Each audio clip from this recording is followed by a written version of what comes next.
தெய்வ கட்டாட்சம் நேயர்களுக்கு அன்பு வணக்கங்கள்.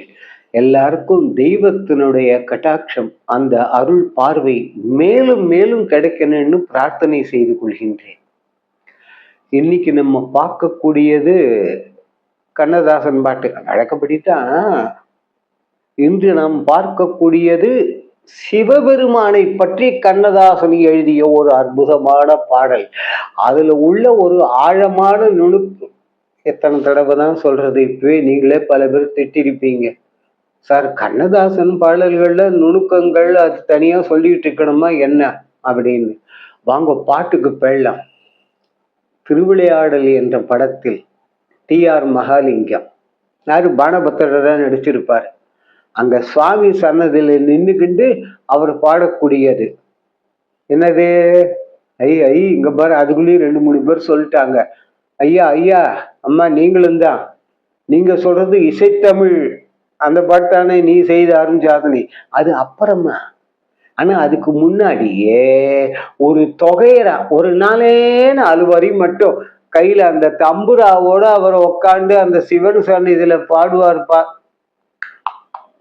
அப்படியே ஒரு வண்டு மட்டும் ரீங்காரையிடும். அந்த வண்டு ரீங்காரையிடுறதுக்கு போய் தம்புரா சுருதி மாதிரி. என்ன ஏ.பி. நாகராஜன், என்ன கே.வி. மகாதேவன், என்ன டி.ஆர். மகாலிங்கம், அந்த காட்சி அமைப்புகள் நினைச்சாலே அதெல்லாம் பத்திரமா பாதுகாத்து வைக்க வேண்டிய திரைப்படங்கள். கோடி கோடி கொட்டி கொடுத்தா கூட இனிமேல் அப்படியெல்லாம் முடியாது. வாங்கோ அனுபவிக்கலாம். அவரு அங்க உட்காந்து பாடுறார். சத்தியமா அடியனால முடியாது, இருந்தாலும் ஆசை கொஞ்சோண்டு. அப்படியா? கொஞ்சோண்டு. இல்லாததொன்றில்லை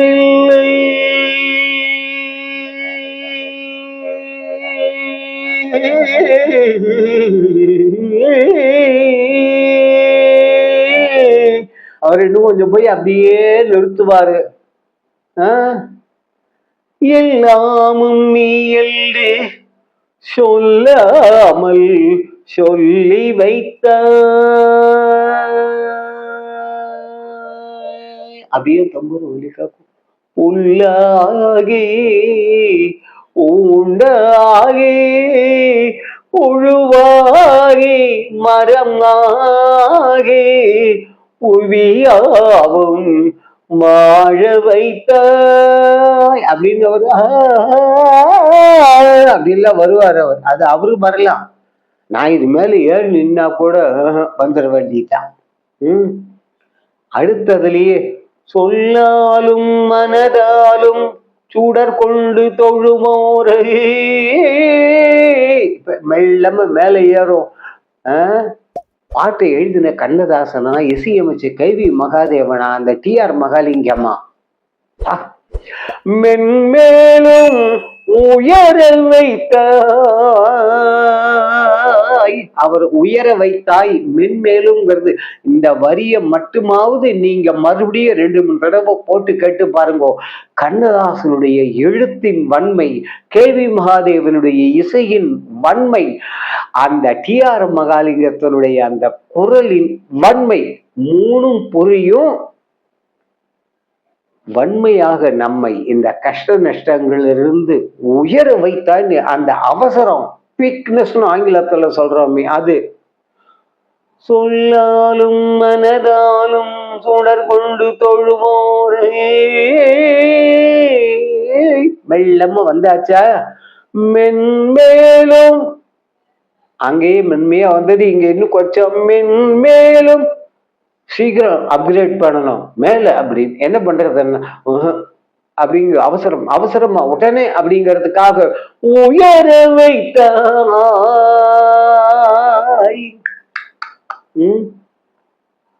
அடுத்தது கல்லான உருவமும் அப்படின்னு ஆரம்பிச்சு பாட்டு முடியுது. பாட்டு முடிஞ்சிடுச்சுன்னு வச்சுக்கோங்க.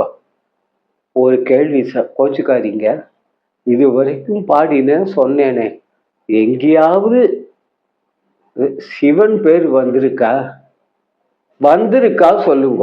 வேணா இன்னொரு தடவை நீங்களே முழு பாட்டையும் வேணாலும் போட்டு கேட்டு பாருங்க. சிவன் பேரே வல்லிய வல்ல. இவரு சிவன் சந்நிதியில உட்காந்து பாடுறாரு பானுபத்திரர். அதனால சரி போயிட்டு போகுது. சிவனை பத்தி தான் இது எடுத்துக்குமோ. கண்ணதாசன் ஏதோ வழக்குப்படி ஏதோ தப்பு பண்ணிட்டாருன்னு ஒரு கும்பல்லாம் சொல்லிக்கிட்டாலே இதே. உண்மை என்ன நிறைவில் பார்க்கலாம் வாருங்கள். இல்லாதது ஒன்றில்லை. வேதம் சொல்லுதியா அனௌரடியான் மகதோமகியான் பார்க்கும் இடம் எங்கும் ஒரு நீக்கமர நிறைகின்ற பரிபூரணானந்தமே தாய்மான சுவாமிகள் வாக்கு. இப்படி வேதங்களும் மகான்களும் சொன்னத அப்படியே இல்லாதது ஒன்று இல்லைன்னு ஆரம்பிச்சு நீ இல்லாத இடம் எதப்பா அப்படின்னு சொல்லிவிட்டு புல்லாகி பூண்டாகி புழுவாகி மரமாகி பல்விருகமாகி பறவையாகி பாம்பாகி இதெல்லாம் மாணிக்க வாசகர் வாக்கு திருவாசகத்துல வருது. கண்ணதாசன் நகரத்தார் பிரிவை சேர்ந்தவர். நகரத்தார்களுக்கு திருவாசகம் என்பது சாப்பாடு மாதிரிலாம் இல்லை, மூச்சு காற்று. கண்ணதாசனுக்கு திருவாசகம் தெரியுமா என்ற எண்ணமே வேண்டாம். புல்லாகி பூண்டாகி புழுவாகி மரமாகின்னு எழுதினது தெய்வத்தை நேருக்கு நேர தரிசிச்ச மாணிக்க வாசகர். மென்மே அப்படின்னு சொல்லிட்டு வந்தவர் அடுத்தது எல்லா வடிவமாகவும் இருப்பவன் நீ, இருந்து எங்களை வாழ வைப்பவன் நீ. அந்த எல்லாம் இல்லைன்னா முடியாத. நம்ம ஒன்று நத்தேன், அது ஞாபகம் வச்சுக்கோங்க. இதை உணர்ந்து செயல்பட்டால் நாம் வெல்லலாம். இன்னும் கொஞ்சம் தெளிவா பார்க்கலாமா? இந்த ஏதோ ஒண்ணு வச்சுட்டு இருக்கீங்களே கையில, என்னது? அங்க பாரு, அதான் கைபேசி. என்ன நீங்க எளிமையா புரிய முடியாது எங்க பாஷையில சொல்லுங்க. என்ன? செல்போன். செல்போன் இது என்ன பண்றது? அது இந்த செல்போன்ல ஏதோ எல்லாரும் நல்லா அதை செயல்படுத்துறோம் இல்லைங்கள. ஆனா நம்மளை விட நம்ம குழந்தைங்க இருக்குதுங்களே, உங்க அப்பா அதுங்க நம்ம என்னதான் லாக் பண்ணியிருந்தாலும் சரி, டக்குன்னு அந்த லாக் ஓப்பன் பண்ணிடுதுங்க. ஐயா அதுங்க எனக்கு தெரியல, இல்ல உங்களுக்கும் தெரியாது பல பேருக்கு. அதுங்க ஓப்பன் பண்ணி எங்கெங்க போய் என்னென்ன விளையாடணுமோ எல்லாம் விளையாட்டு திருப்பி வேற லாக் போட்டு நம்ம கையில கொடுத்துட்டு போய்கிட்டே இருக்கு. நினைவில் வைத்துக் கொள்ளுங்கள், இந்த கைபேசி என்று சொல்லக்கூடியது பரம்பொருள்னு வச்சுக்கோங்க, ஒன்னே ஒண்ணாது. ஆனால் அதில் உள்ள பகுதிகள் எவ்வாறெல்லாம் செயல்படுகின்றன, அதை உணர்ந்து செயல்படுத்தினால்தானே நமக்கு பலன் கிடைக்குது இல்லையா? அதுபோல பார்க்கும் இடம் இங்கும் ஒரு நீக்கமர நிறைகின்ற பரிபுராணானந்தமே அப்படின்னு நல்லா தெரிஞ்சா கூட, எப்படி கைபேசி செல்போனுடைய பயன்பாடு நன்னா தெரிஞ்சாதான் பலன்களை முழுவதுமாக அனுபவிக்க முடிகின்றதல்லவா? அதுபோல அந்த பரம்பொருளுடைய தன்மையை அங்கிங்கனாதபடி எங்கும் பிரகாசமே அருளு ஆனந்த பூர்த்தியாகி இருக்கக்கூடியது. இதுவும் தாய்மான சுவாமிகள் பாட்டா. அதை உணர்ந்து நாம் செயல்பட்டால், அதனால்தான் சொல்லாலும் மனதாலும் சுடர் கொண்டு தொழுவோரே, உணர்ந்து சொல்லாலும் மனதாலும்னா சுடர் கொண்டு தொழுவோரின்னா வாக்காலும் மனதாலும் அடுத்தவர்களை அடிக்காமல், அதாவது அடுத்தவர் மனம் நோகும்படியாக செய்யாமல் இருப்பது. சுடர் கொண்டு தொழுவோரை அப்படின்னா எப்படி? விளக்க ஏற்றி வச்சோட இருட்டே வெளியில் போ சொல்ல வேண்டாம், தானே ஓடி போயிடும். அது போல சுடர் கொண்டு தொழுவோரைன்னா அந்த தெய்வத்தன்மையை உணர்ந்து கொண்டால் மென்மேலும் உயர வைத்தாய்.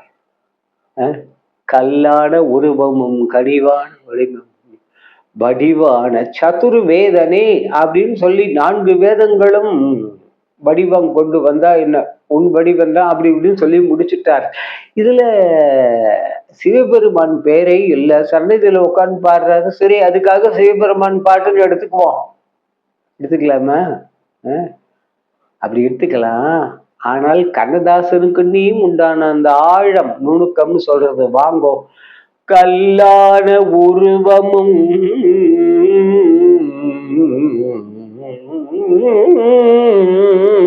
அப்படின்னு எழுத காரணம், பிரம்மதேவர் திரிமூர்த்திகள்ல முதல்வர்னு சொல்லுவோம். பிரம்மதேவர் இருக்கிறது மலர் மேல, அதனால அந்த கல்லான உருவம்ங்கிறது பிரம்மதேவருக்கு செல்லுபடி ஆகாது. ஓஹோ சார், பிரமாதம் சார் கண்ணதாசன். இருங்க. அடுத்தது மகாவிஷ்ணுவை சொல்லியிருப்பாரு. மகாவிஷ்ணு இருக்கக்கூடியது பாம்பனை மேல் பார்க்கடலில் அலையாழி அறிதொயிலும் மாயன், அபிராமி பற்ற வாக்கு. அவரு பாம்பனம் மேல அங்க இருக்காரு. அதனால கல்லான உருவம்னு அத மகாவிஷ்ணுவையும் சொல்லியிருக்க முடியாது. அப்ப இது வேற யார பத்தி மட்டும்தான் இருக்கணும்? பிரம்மா விஷ்ணுன்னு சொல்லியாச்சு. அடுத்தது சிவன். அதனால இது சிவபெருமானை பற்றியதாகத்தான் இருக்க வேண்டும். அது மட்டும் இல்ல, அந்த இடத்துல கல்லாடன்னு போட்டது அவர் இருப்பது இமயமலையில், அதனால கல்லான அப்படின்னு. அடுத்த சொல் அதிலேயே கல்லான உருவம்னு போட்டார் பாருங்க. அண்ணாமலை, அதுவும் வெறும் அண்ணாமலைன்னு சொல்லக்கூடாது, திரு அண்ணாமலை. தெரியுதா? நம்ம எல்லாருக்கும் இந்த திரு அண்ணாமலையினுடைய அந்த அருள் பரிபூர்ணமா கிடைக்கட்டும், இருட்டு ஓடட்டும், வெளிச்சம் பரவட்டும். தெரியறதா?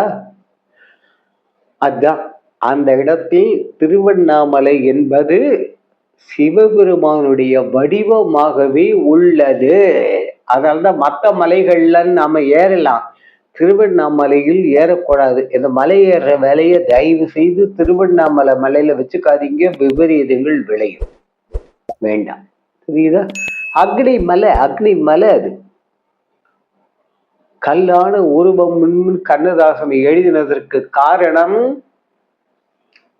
இப்படிப்பட்ட அரும் பெரும் தகவல்கள் என்று சொல்லி, அதே போல சொல்லாலும் மனதாலும் தொடர்பு கொண்டு தொழுவோரை மென்மேலும் உயர வைத்தாய் அப்படின்னு அங்க வந்த மாதிரி அந்த பரம்பொருள் நம்மையும் மென்மேலும் உயர வைக்க வேண்டும் அதிவிரைவாக என்று பிரார்த்தனை செய்து கொண்டு, அந்த பரம்பொருளும் எல்லோருடைய உள்ளங்களிலும் இல்லங்களிலும் எழுந்தருளியிருந்து நம்ம குடும்பங்களில் ஆரோக்கியம், அமைதி, நிம்மதி, ஒற்றுமை என்று சொல்லக்கூடிய அந்த மாபெரும் செல்வங்கள் நான்கிரியும் வாரி வழங்க வேண்டுமோ அப்பரம்பொருள் வழங்கும்.